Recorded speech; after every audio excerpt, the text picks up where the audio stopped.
Gördüyün hər üç qadından biri fiziki və ya cinsi zorakılığa məruz qalıb. Keçmiş həyat yoldaşı mağazaya gələrək qadına bir neçə bıçaq zərbəsi vurub. Mətanət Hacızadə həyat yoldaşı Səbuhi Hacızadə tərəfindən qətlə yetirilib. Fərqanə Kərimovaya Vasif Kərimov tərəfindən odlu silahdan atəş açılıb. Və qadın öldürülərkən hamilə olub. Bıçaqla qadına bir neçə zərbə endirib. Gəncədə 22 yaşlı qız öldürülüb. 4 uşaq anasını qətlə yetirilib. Dünyada hər gün 137 qadın partnyoru və ya ailə üzvü olan kişilər tərəfindən qətlə yetirilir. Bu sadəcə bir statistika deyil.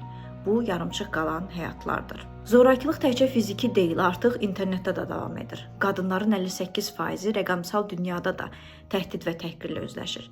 Gənc qızların 1/3 isə sosial mediada təzyiq və kiberbullyinqə məruz qalır. Fiziki, cinsi və onlayn zorakılıqla üzləşən qadınların yalnız 40%-i kömək üçün müraciət edir. Zorakılığın kökündə cəmiyyətin qadına münasibəti dayanır. Bu münasibəti isə gender stereotiplərini gücləndirərək, qurbanı günahlandıraraq, qadınları cinsi obyekt kimi təqdim edərək, qadınlara qarşı nifrət nitqini və zorakılığı normallaşdıraraq ən güclü şəkildə media formalaşdırır.